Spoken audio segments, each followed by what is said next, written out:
Nous souhaitons en premier lieu remercier les rapporteurs et les membres de la section qui ont travaillé dans des délais très contraints.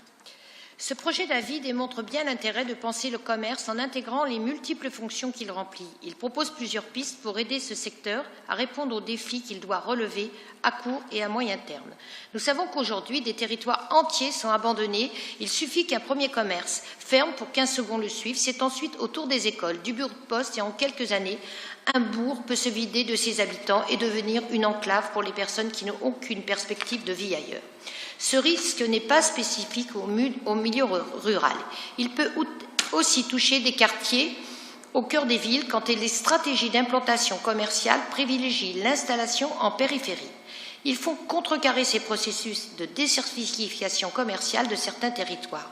Nous défendons donc les préconisations en faveur de la réhabilitation des friches commerciales, pour la réhabilitation des locaux et la création des zones de revitalisation. Nous pensons aussi que les commissions départementales d'aménagement commercial doivent tenir compte des problématiques d'emploi dans leurs décisions. Bien sûr, l'aide au développement d'un commerce de proximité ne peut pas se faire dans une opposition au commerce en ligne qui prend de plus en plus de place et qui commence à devenir une pratique de consommation ordinaire. Cette évolution technique ne doit pas constituer un obstacle pour certains et créer une fracture entre ceux qui maîtrisent ces outils et ceux qui ne le savent pas. Il ne faut pas, par ailleurs, que les coûts d'une consommation de proximité soient inaccessibles et qu'on voit naître une séparation entre une consommation de proximité qui construit son offre commerciale sur la base du pouvoir d'achat des plus aisés et une consommation en ligne ou en périphérie des villes de moins bonne qualité pour les besoins des plus pauvres. Nous défendons donc toutes les préconisations qui vont dans le sens de l'accessibilité et la vulgarisation des usages du numérique, mais alertons sur la nécessité de combattre la transformation des commerces de proximité en lieu de consommation des seules classes aisées. Nous devons donc empêcher qu'une sorte de centrification commerciale gagne le centre des villes. Le groupe FO milite pour que la numérisation du secteur commerce ne se fasse pas aux dépens des intérêts des salariés et du nécessaire combat pour une meilleure qualité de vie au travail.